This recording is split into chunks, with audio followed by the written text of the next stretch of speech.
Okay,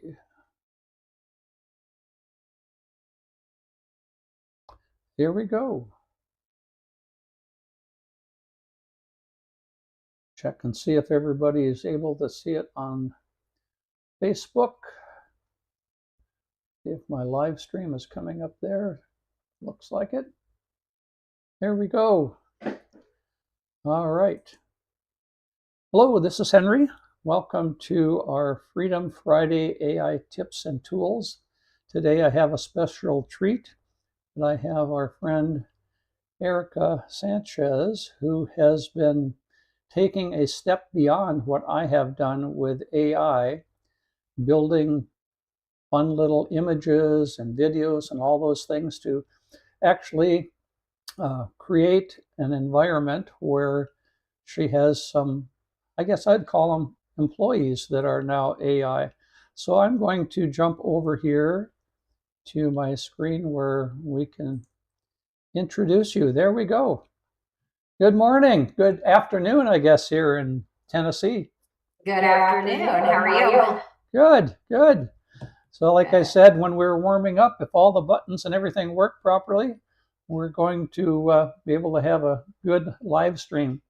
So I guess I should have asked you some questions to begin with, and I have those here. Okay. My first one was, when did you start using AI, and what were you using? Were you just getting help to write scripts, or how did you get started, and what were you doing? Yeah, so my first exposure, I kept hearing about AI, but my first real exposure to it was the Spring Hill Chamber of Commerce had their marketing director at the time, Angela Hardison, in, let's see, this must have been spring of 2022. She did a luncheon on what is AI. And Cool. I was completely blown away. I felt like completely inept. I am not a coder. I am not techie at all. And so I felt like, oh man, that's for someone else. That's not for me. But she gave us some good tools to start with. She told me about Perplexity, which if you're still kind of at the beginning stages of AI, that is a really phenomenal platform to use. I love that it cites the information. It's kind of like when we all started using the World Wide Web, right? Like when you're doing research, I can remember my parents saying you have to look at the source of where you're getting this information. Not all websites are credible.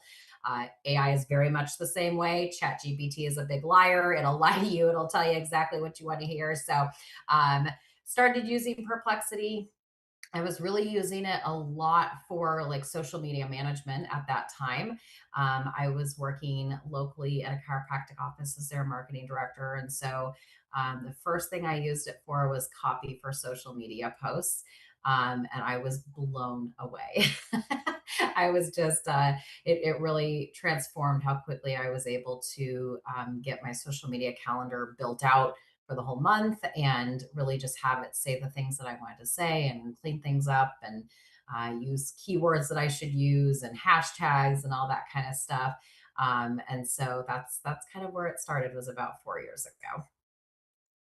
So you were into using AI probably a year or so before I did. I started doing getting help from Bard, the original Google tool, to help write copy for my real estate investing business that I was doing for my website. And then I found out that it could also do some images. So if I wanted random home pictures or junky home pictures or whatever, I could get Bard to create some of those for me. Those are pretty cartoonish looking back then. They got a little bit better. And so now you were doing that before you had your own business. When did you start your own business? In 23, August of 2023. Okay. I started with a company in sales and took it over last year. So there have been several transitional pieces from then until now, but it's been about 3 years. Very cool. So you decided, I think you said when I was at your luncheon a couple months ago that it was what, January of this year, that you decided to make the jump into not just using AI for the typical things that we do, but to actually build out some agents or what's referred to as agentic AI. So, what gave you the desire to do that?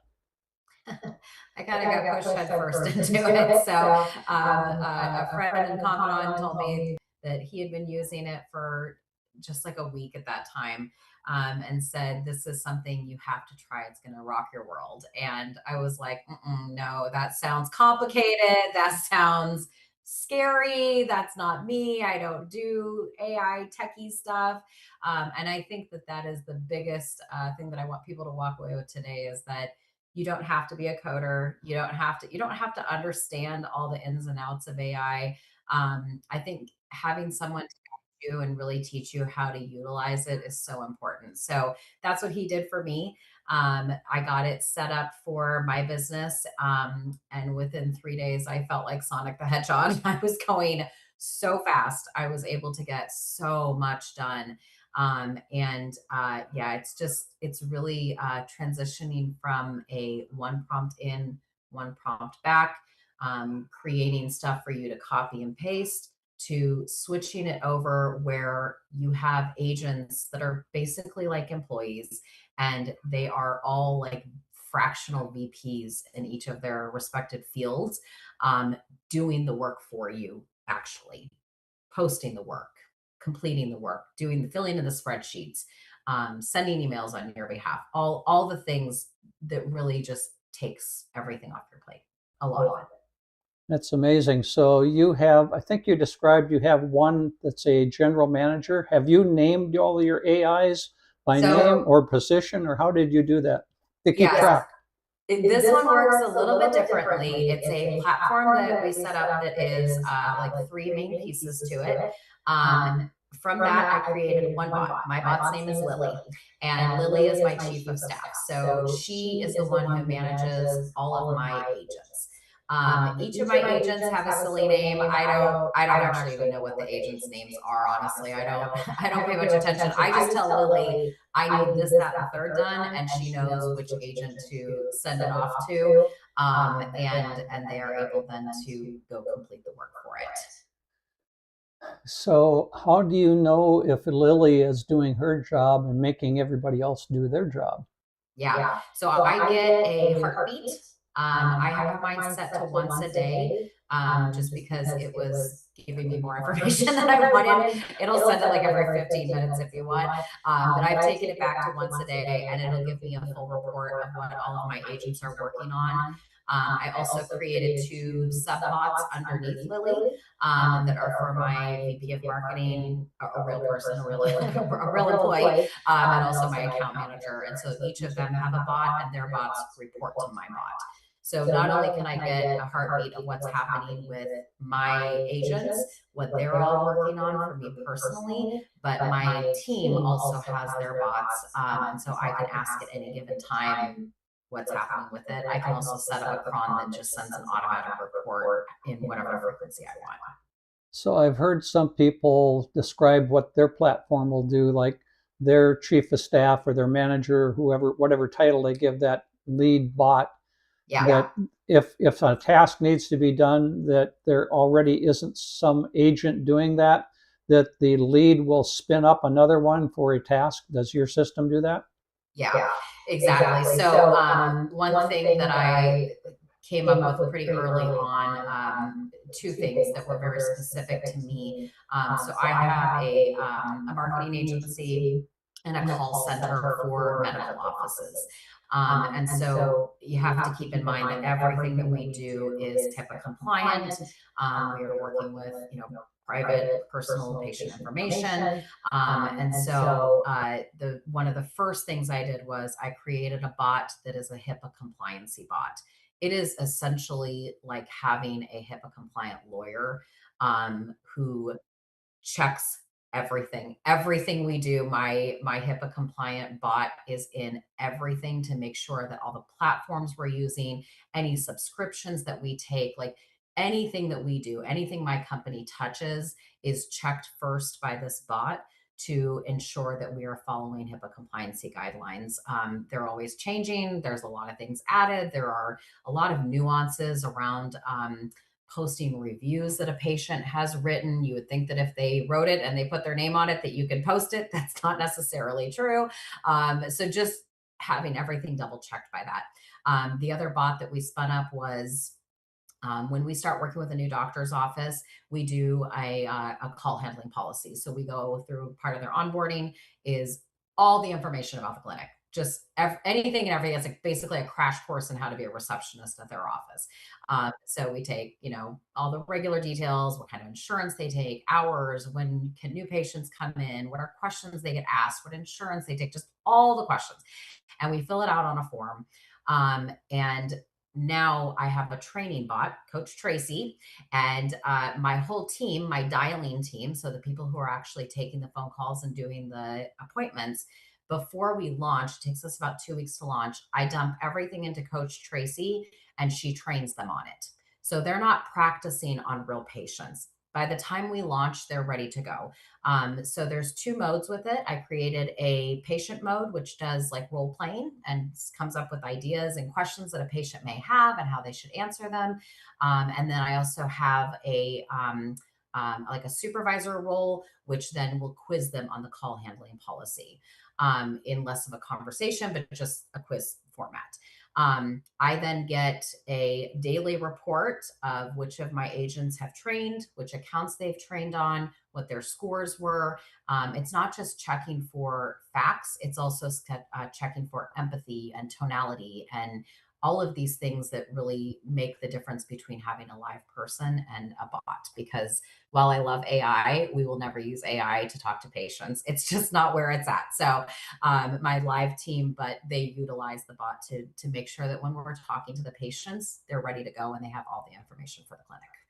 So as a call center, you have inbound and outbound. So are the bots actually doing both inbound, picking them up, or outbound, or how do they work? So bots are not doing any of that. Okay, it's all human. That is all a live person. I do have automations, workflows within my CRM. We use Go High Level that I have built out. That the job of it is to get the lead to interact with us.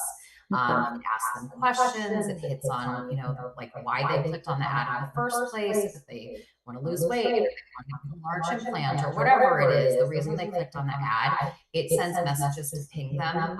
We do a lot of texting. Phone calls are all manual.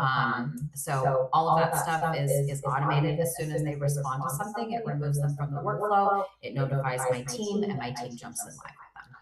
So you are doing the call center. So if I'm Dr. Greiner and I have a chiropractic or a dentist office, then you would be my call center. I don't have to have somebody in my office doing that. You handle all of that. And then do you have access to that office's patient records so that they can pull up and respond to any questions like, am I due for a cleaning? Things like that? Okay. Yep. And we can work with them in several capacities. So we can either just do nights and weekends, or we can do 24/7, or we can do only leads that are coming in, new patients, or they can just forward all their phones to us all the time. So it really depends on what kind of help they need. If they are, regardless of the scenario, they always give us access to whatever electronic health record or electronic medical record, whatever scheduling system they're using. And we get trained just like a receptionist would. And then that way we're able to look up appointments, we can create appointments, cancel appointments, answer any questions. Very cool. So can you give us a peek at what your community looks like? Are you able to open up your desktop there and show me? Absolutely. Share my screen here. Hopefully it will be nice and let you in. Are you? All right. All right. So this, can you see my screen okay? There we go. Yep. Okay, perfect. So this is Lily. Here is a daily briefing. So this is the heartbeat that I was telling you about. So it talks about what my team is working on. Anshul and Fee are real people. Those are my employees, and what the tasks that they're working on. Sharuk is also an employee. Guardian is the HIPAA compliancy, so it's running across to make sure that everything is being checked. Then it tells me what the squad did over the last 24 hours. You can see this is in Telegram. So what I really love about this setup is that Telegram is super easy to talk to. It is very approachable, regardless of what you know about technology. So Coach Tracy that I was telling you about, this is the training app. So none of this is real information. None of this is real patient information. I actually spun up a fake clinic so that we could kind of play with it a little bit. So you can see that it's going to say, you know, whether the patient is a standard patient, they're cooperative, if they're anxious, if they're nervous about something, especially like in dental, if they're just a price shopper, they're calling around, I'm going to call back, how my team handles those kinds of things, or if it's an emergency. And so it'll go through different rounds with them and be able to go. So everything that I do with my bot is all here on Telegram. So it just makes it very easy. Let me see if I can switch over to this one. So I'm familiar with Telegram, so that looks like what I see on my phone or when I go on my computer on Telegram. And so there was a process that you used to set that up. Now you have access to other document levels. Have you given something like Google Docs to your team so that they can post and share and read docs off of a single Google Doc account? Yep, absolutely. So one of the things that so I have it connected. So let me back up a little bit. So when you think about a bot going in and doing things for you, you do not have to provide like a username and password. So you provide what's called an API key. Most every platform offers an API key. So pretty much anything that you're signed up with, you can get it. So for instance, I have an API key connected to both my email and my Google Drive. Within my Google Drive, it can not only read documents, it can write on documents. I can say I need the number of leads that came in, the number of calls that we answered, the percentage, I need the appointments booked, like all these data points. Fill it in on a spreadsheet for me and create a line graph to go with it. And it will just instantaneously do it. And it'll put that spreadsheet then in my Google Drive, and it will title it whatever I tell it to title it. It is connected to various things. Now, LinkedIn does not want bots. So there is no API key for LinkedIn. I can, with the setup I have it logged into my, through a backend server, I have it logged into my LinkedIn, my personal one and my business one. And I'm able to post on there. So my bot comes up with a month content calendar, and we created it together. So I gave it guidelines. SOPs are your best friend with these bots. Like if you create and give really good standard operating procedures for just about anything, it can then say, okay, if I have this, then it's this. If it's this, then it's this. And so with LinkedIn, it goes in, it writes the copy, it creates the imagery, it pulls the data from my CRM, and it creates all these posts for all of my posts for the month. It gives it to me to review. I say, yep, that looks good, or change this, whatever. And then it goes ahead and it posts on there directly. So it's actually creating your marketing materials along from the guidelines you've given it. Yeah. And I can show you, let's see if I'm not logged in. All right, let's look here. All right. So here I am. Okay. There's a little bit of a lag. Can you see my LinkedIn now? Yep, I can see the LinkedIn page, right? Okay, good. So all of these posts were done by my bot. Wow. It also crawls my website, and it pulled, this is the newest blog post from today. So we posted this blog post this morning, and it then talks to my website. It sees what our new blog posts are or whatever is applicable to what we are posting about, and it does it. On here, I don't use as many images, or mostly on LinkedIn, I stick to only the copy, unless there's like a stat or something that I want to do. Now on Facebook, it is also posting on here. So let's do, let's see, switch it over here to the business.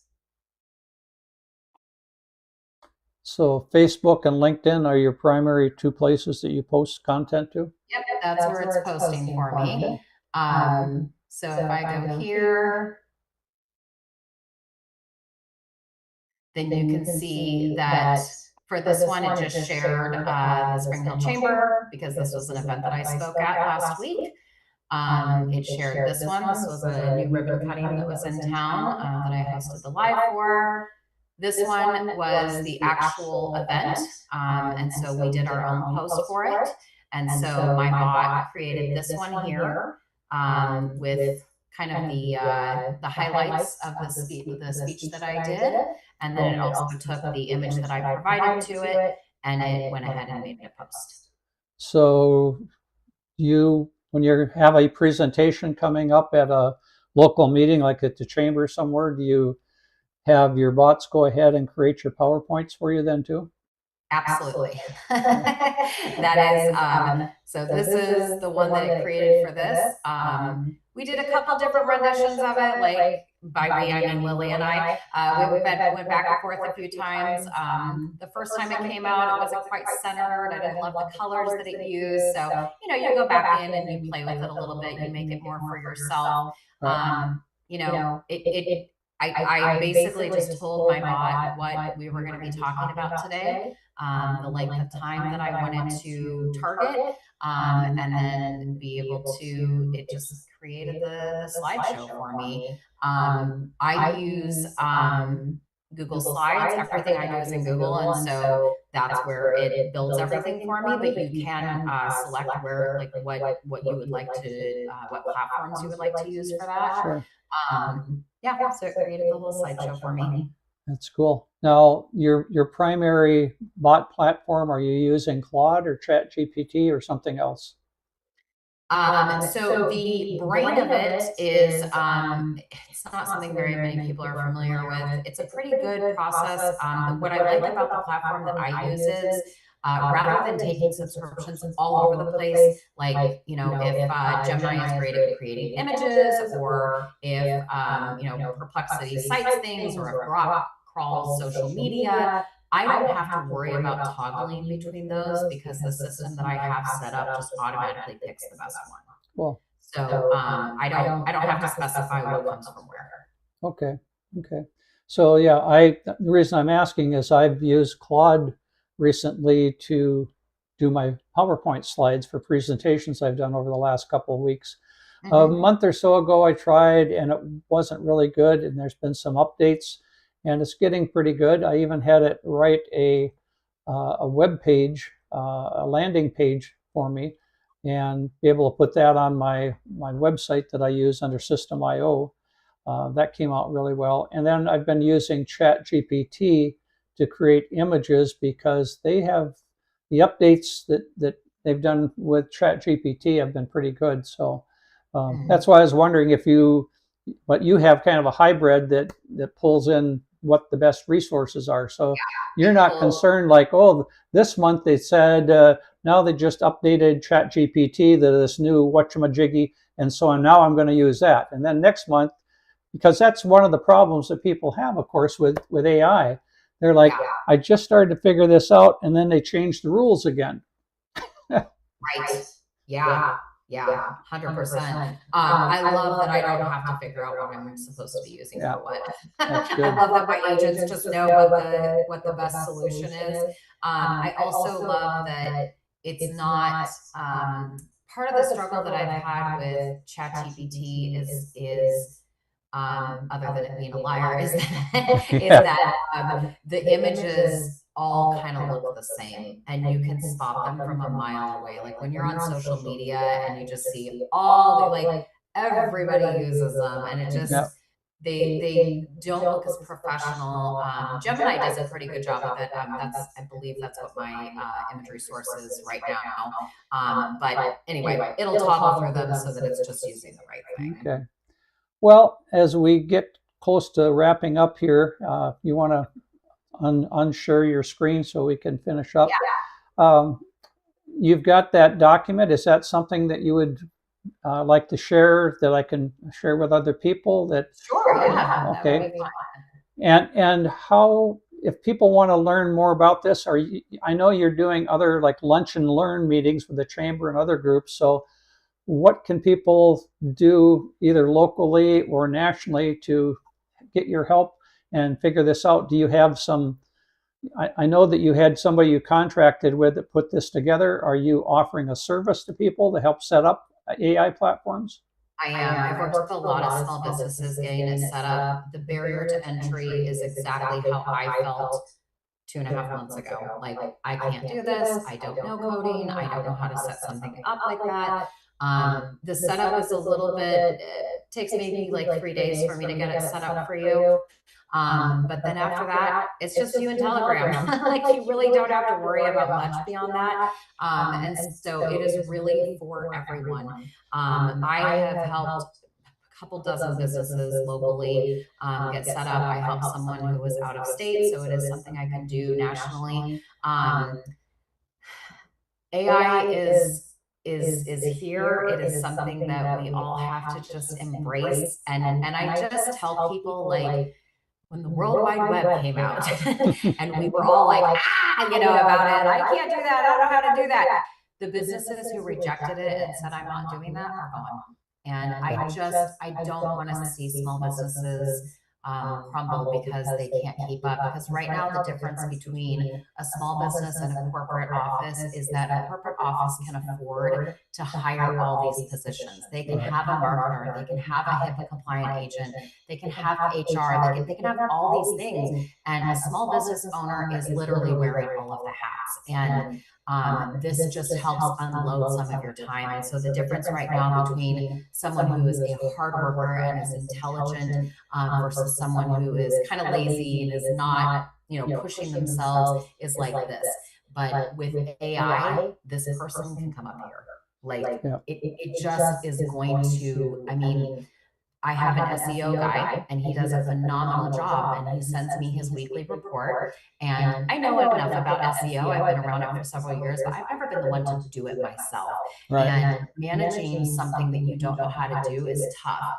And I can put all of his reports into my bot and be like, how are we doing? is he being aggressive enough? Are we getting the right backlinks? Like all that kind of stuff. So that really just makes a huge difference in how fast we move the needle, because as a leader, I can lead him.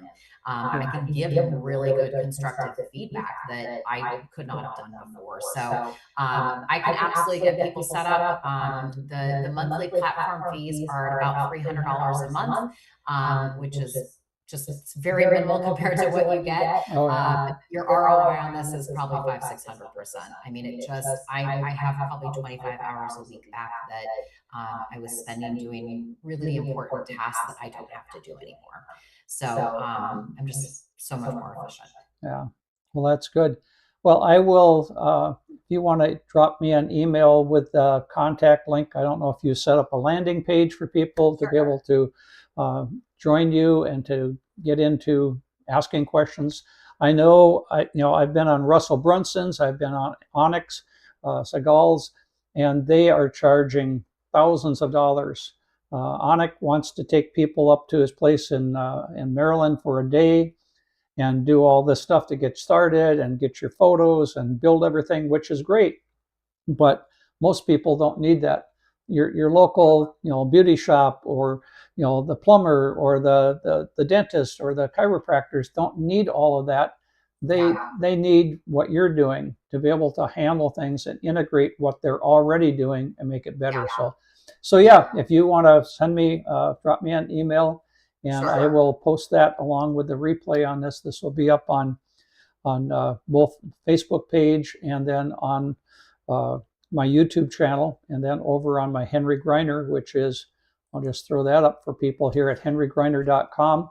That's where the replays are, and people can tune in there. I will have the replay up here within the next few hours, hopefully. I think, well, maybe I think we have to go help do some stuff with the grandkids tonight, so maybe it'll be tomorrow morning. But I appreciate you coming on and sharing this. I'm amazed at how quickly somebody who's non-tech, I mean, you've, like you said, you've had other people doing things and you've managed that, but you haven't been the computer person, you haven't been the SEO person, but you've walked through this. So pretty much anybody that's a specialist in their industry, in medical or anything else, can do this with your help. So thank you. I appreciate it, Erika. That you know your business and you know your problems better than anyone. And that is where the bot, an AI bot with a human, will always outperform even just a bot or just a human. It's a combination of the two together. And thank you very much for having me on. It was a great talk. Thank you. Been fun to get together. All right, we'll let you go. I'll finish up here in a couple of minutes. We'll talk to you later. God bless. Bye-bye. Okay, so I really appreciate Erika coming on and sharing this information. And as I said, I will be putting this up on my replay. Will be here on henrygreiner.com.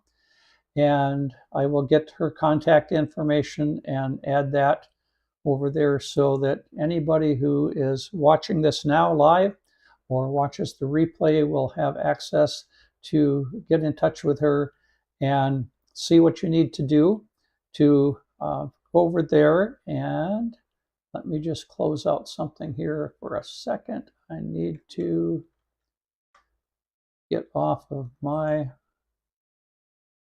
there we go. Close out my my page in Zoom. So here is my website at henrygreiner.com, and you'll see that I have information on here called AI for Humans. You go over here in the right screen so I can scroll down. I have some information about my background. I've been doing tech things. Erika mentioned getting on the World Wide Web. That was something that I got on probably a little bit earlier than she did. It was 1995 when I went to a community college and took a class, and they brought the first T1 full internet, not a fiber optic cable, but a T1 cable into the campus, and I learned how the internet worked on Netscape with gray backgrounds, and no business was allowed to be online because it was all university and government networks at that time. And it didn't take very long before that changed. And a year later, I helped my local bank in Elk River, Minnesota, built their first website for them. It wasn't online banking back then. It was simply an online brochure with a link for people to email. They had one computer up on the main floor that had a dial-up modem, and once in a while somebody would dial up and check email, print it out and hand it to somebody if, you know, Jim, the president of the bank, needed that, or whoever it went to. So that's my story. And since then, I've been building websites. I ran an agency back in Elk River. And there's the Bank of Elk River from 96. You can see there. I had my website business that I did for off and on for about 30 years. And at one time for about 4 years, beginning in 2008, I helped a friend of mine with his internet marketing business. We traveled around the country, did live stream of 3-day events, live events on the platform that we'd have speakers come in and do their presentations and talk about their products and what they were selling for products back then. I'm just scrolling down the page here. By the way, that's a music video that I did. You can read about that and actually go and watch it. So back in those days when people went online, or they were they watched a live stream, they could actually order. We figured out how to do an order link.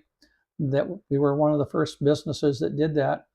But if they were people in the room were interested, they'd go to the back of the room and they'd pull out their credit card, and there would be a stack of DVD folders or CD folders or ring binders that had printed material. That was what you bought for your $1,000 or $800 or $12,000, whatever that price point was.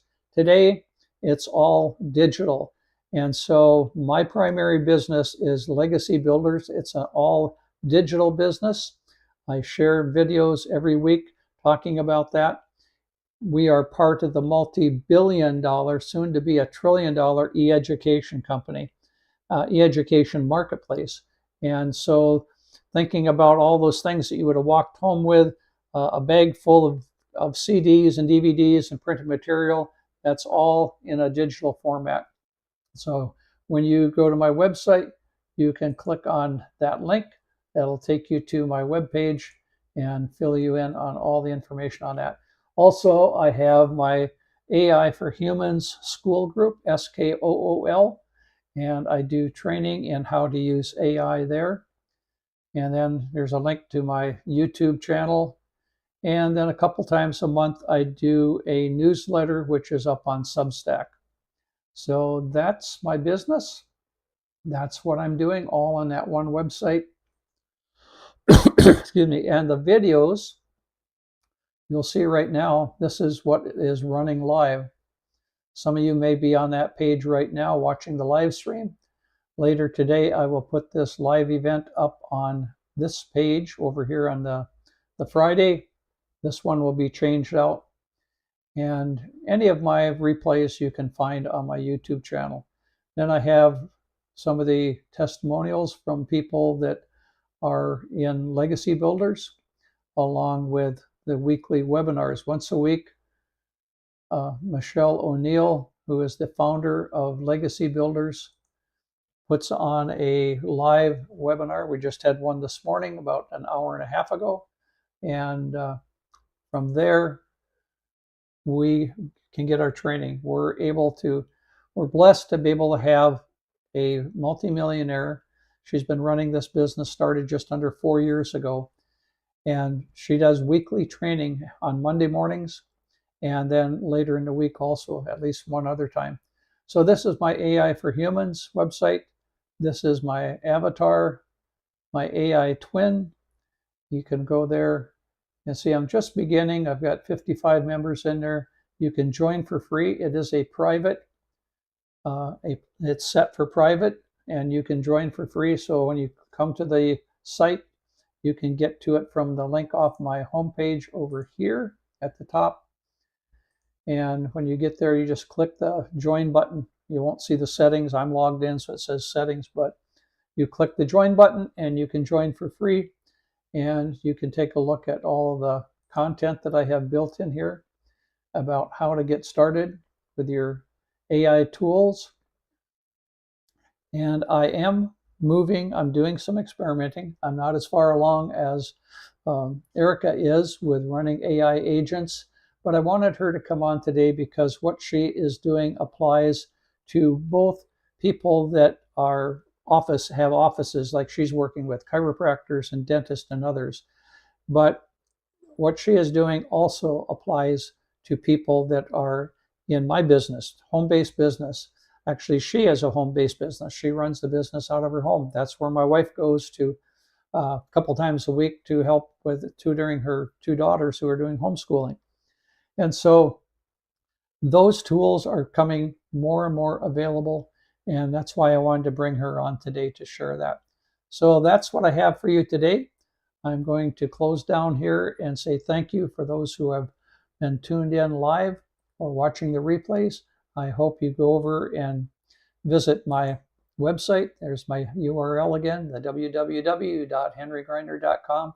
I put that in front because once in a while, depending upon whose browser you're on and what IP address you come from, sometimes just henrygrinder.com will give you an error, although it's all set up so it should forward. But hey, that's the internet. Kind of like with she was saying about ChatGPT. Sometimes it lies to you. Sometimes the internet doesn't take you to where you wanted to go. But that's it for the day. Thank you for watching. God bless. Bye now.